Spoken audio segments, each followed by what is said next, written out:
What's up, man? It's your boy Hardtymez, Trap ENT, and Ace threw me in the mix, you feel me?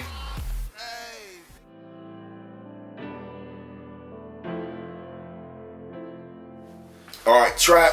A lot of people know trap like you trapping, you selling dope, whatever the case would be. I tried selling drugs, and my biggest issue was re-up. I'm a dumb nigga, I'm gonna be honest with you. When it comes to money, it's hard for me to get that shit back or turn around and flip that shit. So my biggest problem was re-up. I had what's supposed to be my re-up. I bought some shoes, I throw some rims on the whip. So that shit ain't really last too long for me. But trap, T-R-A-P, that's the real, always prosper. That's what trap stand for. It ain't got nothing to do with no drugs, ain't got nothing to do with selling no dope. It's the real, always prosper. No matter what, man. It don't matter what you're going through. It don't matter how fucked up the situation is. You down on your ass. And then if you keep it real with yourself and you keep it real with God, you always gonna be on top. Trap. The new tape, Hardtymez, If It Don't Kill You. Available on Audio Mac, available on Dat Piff. You gotta get it, man. It's my life. It's passion music. You know what I'm saying? It's a little bit different than what I've done before in the past. It's more true to me, you know what I mean? And like I said, man, it's passion music, definitely. And it's real shit. You gotta check that out. Shout out to everybody who already went out, checked it out. Everybody that's fucking with it. The feedback is dope, man. If it don't kill you. You feel me?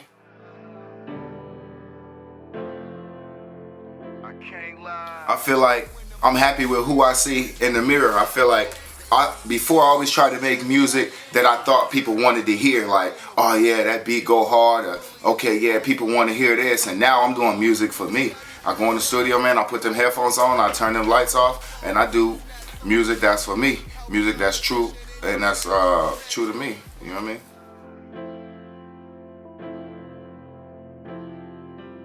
I mean, the goal is always gonna be money. That's always gonna be everybody's goal when you trying to do music or music business. But right now, man, I'm just trying to get my name out there, like for real, like spread the brand, spread the music. I feel like this shit gotta be heard. It gotta be heard. So ears, man, that's the goal right now. Ears. I need ears. I need ears in LA, Bakersfield, Sacramento, Oakland, San Fran, Fresno, Dago. I need ears. I need everybody to come and push play one time. Fuck with your boy, Trap.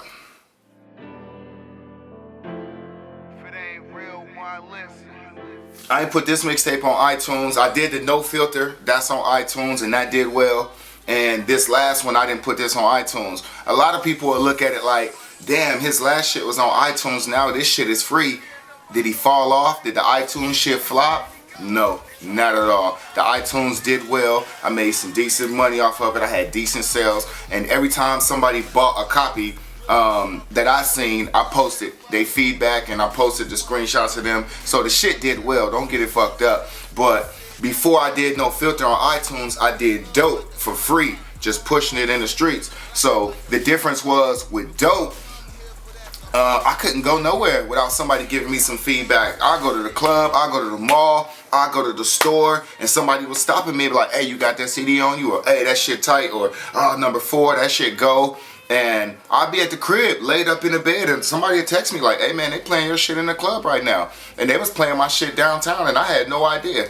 So, Seattle, Washington, they was playing Fuck Your Boyfriend up there, so the shit was crazy. So then I felt like, okay, I got a little bit of success with this dope mixtape. Now let me get some bread off this next one. Let me sell the next one. So I sold No Filter. Dope have reached so many people in different cities, and No Filter just selling it just didn't reach the same amount of people and amount of ears. So I could easily have sold If It Don't Kill You, and it would have been good. I'd have made some money, and people would have been fucking with it. But I felt like I had to just take a step back and just keep expanding, because I felt like if I'd have did Dope and then I'd have did No Filter right after Dope for free too, that shit, sky's the limit, you know what I'm saying? So I just got to get back to my roots, man. I got to get back to pushing the music, you know what I mean, and spreading the music,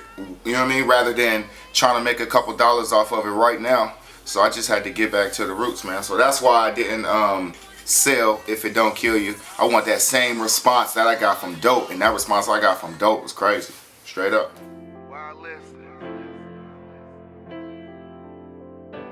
It's funny because everybody know I go to the club. I'm always in the club. I'm always chilling. And whenever it's somebody performing, or whether it's local or whether it's major, I go and I show up and I show support and I just be chilling. I get a little drink and I be posted. And people constantly coming up to me like, why you not performing, or when you gonna perform, or why you going? And I be like, you gotta ask the promoters. Only the promoters know. I have no idea. I can't answer that question. But that question is always asked to me. And the only thing I can say is ask the promoters. I don't know.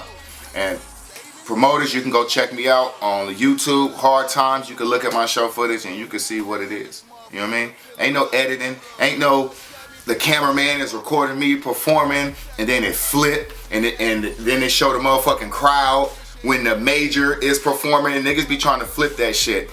It'd be like 13 people on a dance floor and you be performing, but with the little camera tricks and shit like that, and the time lapse, it be goddamn hella people like they be turned up at your show, but it don't be the real. If you look at my shows, my footage is unedited. It's me on stage and it's the crowd at the same time. So fuck with me one time, you feel me?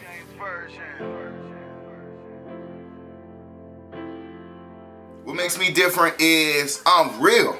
And I ain't calling everybody else fake, but I'm saying I'm real. If you listen to my music, Letter to My Family, that's real. I really ain't fucking with them like that. When you listen to my music about me being homeless, me being in a women and children's shelter, me growing up in foster homes, me being a victim of the state, my mom having HIV, all that shit is real. That's all me. That's no made up shit. I'm not trying to make up no shit to bring no tear to nobody's face, and I ain't trying to make up no shit because I think that the shit sound dope. All that shit is real. Like I said, Bible in the booth. I got a Bible in the booth. I can't lie. That shit be real. And it's crazy because even now in my life, I'm not going through the shit that I was going through when I was younger. My shit's a whole lot better now. But that shit real too. Like, for example, last night in the club, VIP, bottles, beautiful women around me, DJ shouting out my name, playing my music, and I go home and I write a song about it, and the shit be real. The Challenger, the Hummer, the El Camino, the Bike, the Buick, all that shit real. That's all shit that I had. That's all shit that I own. So when I do this shit, or when I shoot a video, I don't rent shit. I call my boys, hey, we finna shoot a video, pull up. The niggas pull up in they whip. Females, hey, we finna shoot a video, pull up. All that shit that you see is real.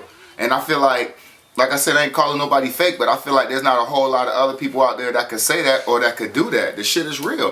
Nigga go make a motherfucking club song about popping hella bottles and pulling up in a Rari and having a hella bitches, but in reality, these niggas is pulling up in a Geo Metro. They walk in the club, don't nobody know who the fuck they are. They gotta introduce themselves to every motherfucking body. And then they got like 15 niggas with like one bottle. In reality. But, hey. Like I said, I ain't calling nobody fake, but I think that's what separates me, is that the shit I talk about is real. Whether I'm stunting, if I'm stunting about real shit, you could go through all my music. I ain't rap about no fucking Ferraris, no Bentley, no shit like that. If I ever say Ferrari or Bentley out my mouth, I'm saying it as far as that's what I want.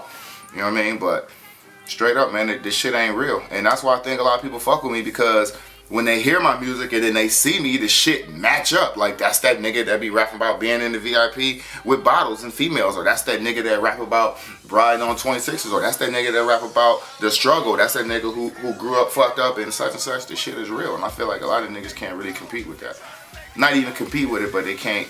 The shit don't match up. You feel me? Straight up.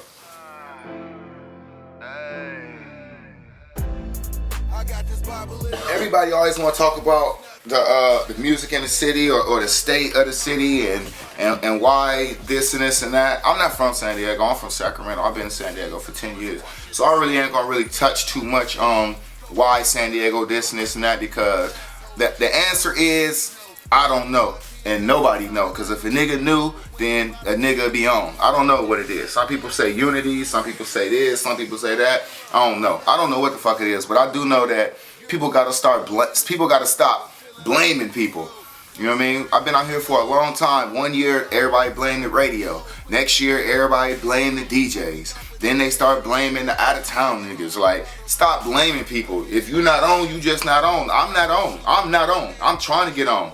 Why I'm not on? Because I ain't working hard enough. I gotta work harder. That's it.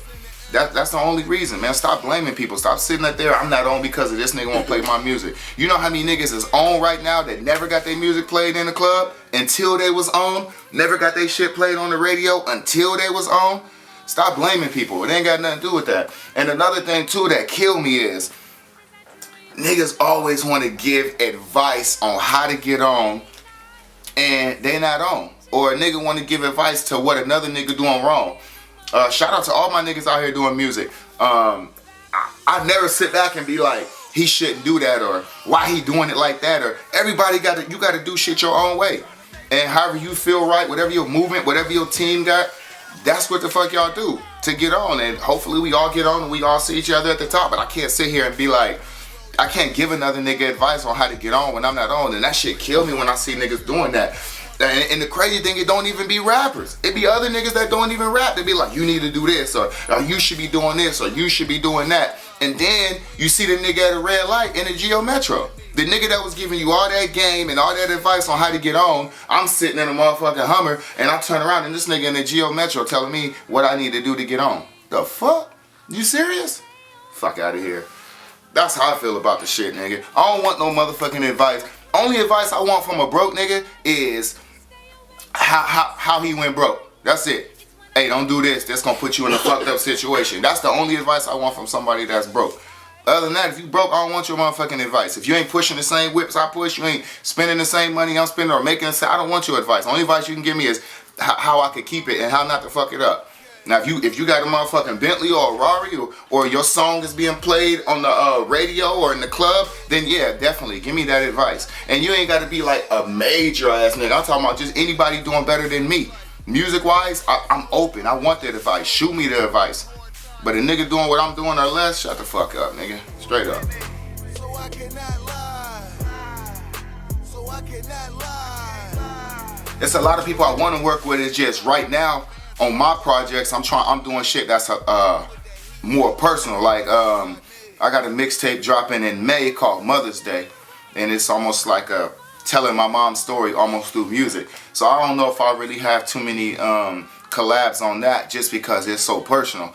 But I'm open, man. I'm open to work with anybody. I don't be on that funny shit. I don't charge for no feature. I'm willing to work with anybody. All I ask is have the beat, you know what I mean, and the studio time, and I'm there. I'll pull up. Ask anybody I done features with. I'll pull up. I don't be on no funny shit. I come through, knock out the verse, and I'm going to push that motherfucking song like it's my song. And if I put you on my song, I'm going to push that motherfucker. You can guarantee if you do a feature with me that shit going to be heard by a whole nother fan base outside of your norm or what you already doing. I just hate doing a song with a nigga and then the song just disappear. Like, you don't never hear the motherfucking song. Like, the fuck? Like, nigga, if we gonna do a song, nigga, let's push that shit. If you on my shit, I'm gonna push that shit. Everybody who done features with me, I done push that shit. I done had hella people ask me, who was that nigga on track 3? Who was that nigga on track 7? Oh, that's my nigga 5-1. Oh, that's my nigga Lil 8. Like, that's what it's about. That's what a feature for. A feature ain't for you and your homeboys to sit there and listen to it and be like, oh yeah, that Hardtymez verse is dope. Nah, nigga, that ain't what that shit is for. But I want to work with my nigga the Rev. We supposed to work together. And then Real Hundreds, I want to work with him. I want to work with Shy Bully. I want to work with damn, who else I want to work with? It's a lot of motherfuckers. Stretch. Yeah, I want to work with Stretch, definitely. I want to work with Fudge Mac. We supposed to been have work. I want to work with Briss Moolah. And I want to work with damn, I was finna call that nigga his government. I want to work with I always chop it up with the nigga on Facebook, so I'm only thinking of the nigga government right now. But I want to work with West and them. I definitely want to work with them. And shit, whoever else out there really want to fuck with me and work with me, man. Like, I'm out here, man. Joey Dixon, I want to work with him. We chopped it up, but anybody who want to work, man, just hit me up, man. I'm a humble ass nigga, and I get in the studio and I get it. Ask niggas who I don't work with. I jump in there a half hour, blah blah blah, knock the verse out one take, man. So definitely, man, let's get it.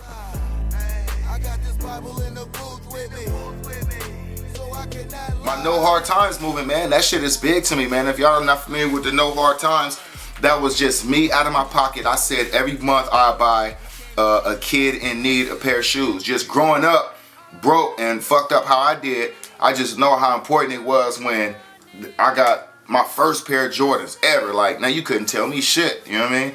I was volunteering for all kind of shit in class, you know what I'm saying, to get up and walk around the classroom so a motherfucker see me in them Jordans. So it's crazy that a pair of shoes could affect a kid's confidence so much. So I'm not rich, I'm far from rich.